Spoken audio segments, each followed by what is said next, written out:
Assalamualaikum warahmatullahi wabarakatuh. Perkenalkan, nama saya Tasa Mandasari, NIM 64207051, kelas 641A11 dari Universitas Bina Sarana Informatika Jatiwaringin. Dalam kesempatan kali ini, saya akan menjelaskan tentang manajemen marketing.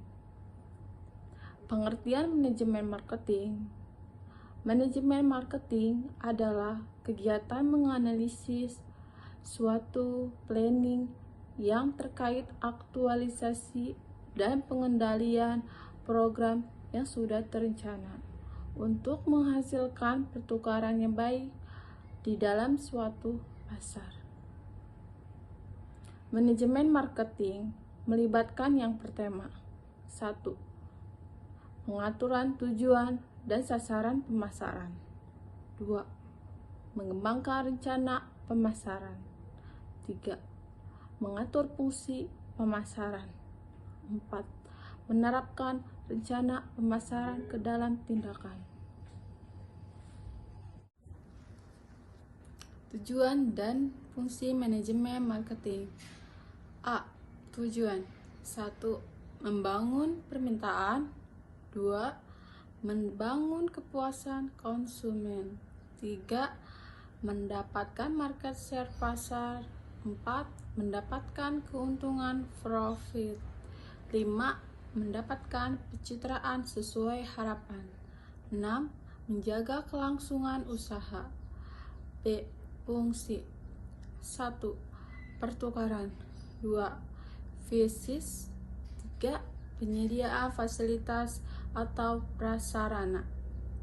Analisis pasar. Suatu perganalisasian atau penyelenggaraan untuk mempelajari berbagai masalah pasar. Analisis pasar.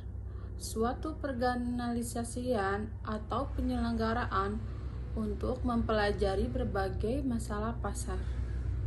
Analisis pasar akan menyangkut lokasi pasar, luarnya pasar, sifatnya pasar, dan karakteristik pasar.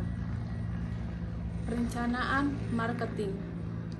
Bentuk dari proses manajemen yang mengarah pada strategi pemasaran di mana tujuan utamanya yaitu untuk mencapai tujuan pemasaran. Sehingga marketing plan dilakukan pada serangkaian proses yang sistematis dan melalui koordinasi untuk mendapatkan keputusan rencana pemasaran. Konsep marketing. Konsep marketing adalah sebuah falsafah bisnis yang menyatakan bahwa pemuasan kebutuhan konsumen merupakan syarat ekonomi dan sosial bagi kelangsungan hidup perusahaan. Ada 5 konsep marketing yang mendasari cara perusahaan melakukan kegiatan pemasaran, yaitu 1.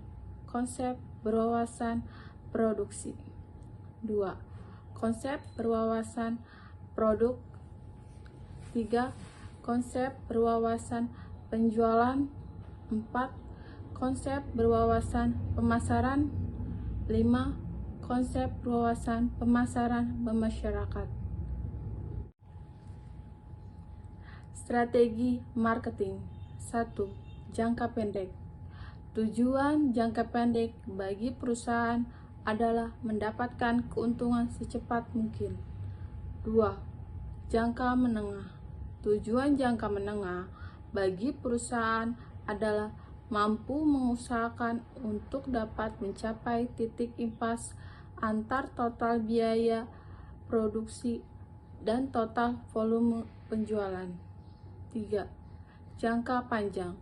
Tujuan jangka panjang bagi perusahaan adalah mampu mempertahankan para konsumen agar tetap setia dengan produk perusahaan.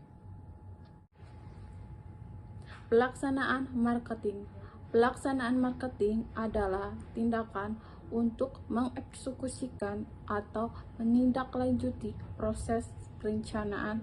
Dengan kata lain, pelaksanaan pemasaran adalah proses menjalankan rencana menjadi tindakan nyata dalam marketing.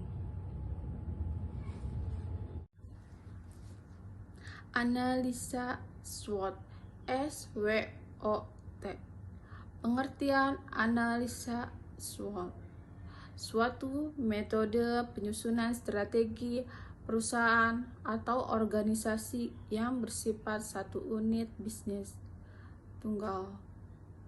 SWOT itu sendiri merupakan singkatan dari strengths, weakness, opportunities, dan the risk, yang artinya kekuatan, kelemahan, peluang, ancaman, atau kendala, di mana yang secara sistematis dapat membantu dan mengidentifikasi faktor-faktor luar O dan C, dan faktor di dalam perusahaan S dan W. Menurut salah satu pakar SWOT Indonesia, yaitu Freddy Rangkuti, analisa SWOT adalah identifikasi berbagai faktor secara sistematis untuk merumuskan strategi perusahaan.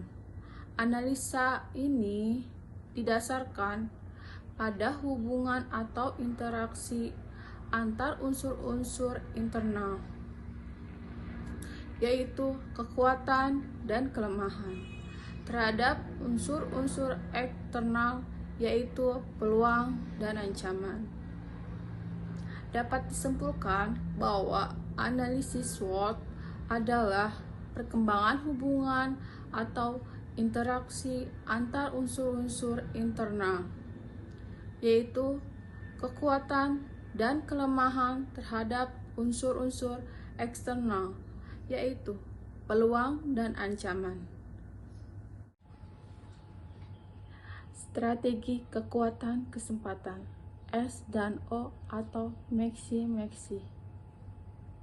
Strategi yang dihasilkan pada kombinasi ini adalah memanfaatkan kekuatan atau peluang yang telah diidentifikasikan.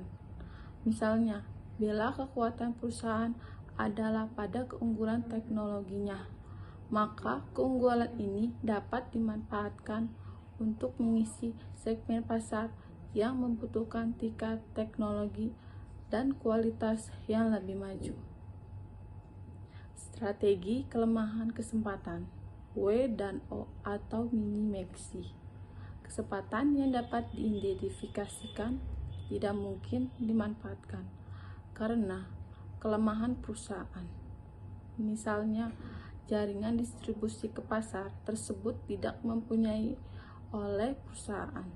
Salah satu strategi yang dapat ditempuh adalah bekerja sama dengan perusahaan yang mempunyai kemampuan menggarap pasar tersebut. Strategi kekuatan ancaman, S dan T atau maximin.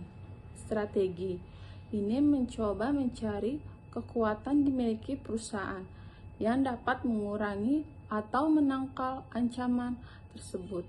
Misalnya, ancaman perang harga. Strategi kelemahan ancaman, W dan T atau mini-mini. Dalam situasi menghadapi ancaman dan sekaligus kelemahan intern, strategi yang umumnya dilakukan adalah keluar dari situasi tersebut. Keputusan yang diambil adalah mencairkan sumber daya terikat pada situasi yang mengancam tersebut dan mengalihkannya pada usaha lain yang lebih cerah. Kesimpulan, manajemen marketing berfungsi untuk memberikan informasi produk kepada konsumen, mempengaruhi keputusan yang akan diambil konsumen, serta menciptakan nilai ekonomi suatu produk. Pelaku usaha yang sudah mulai mengetahui pentingnya pemasaran akan mengenal adanya konsep pemasaran yang bertujuan untuk memberikan kepuasan terhadap apa yang diinginkan dan dibutuhkan oleh konsumen. Ada 5 konsep marketing, diantaranya konsep berwawasan produksi, konsep berwawasan produk, konsep berwawasan penjualan, konsep berwawasan pemasaran, dan konsep berwawasan bermasyarakat. Adapun kegiatan pemasaran yang dapat dirinci sebagai kegiatan-kegiatan yaitu riset pemasaran, manajemen produksi, penetapan harga, promosi, dan penjualan dan distribusi. Demikian penjelasan dari saya. Semoga hasil yang didapatkan dari penjelasan ini bisa bermanfaat untuk kita semua. Jika ada kekurangan atas penyampaian dan tindakan saya ucapkan maaf. Waalaikumsalam warahmatullahi wabarakatuh.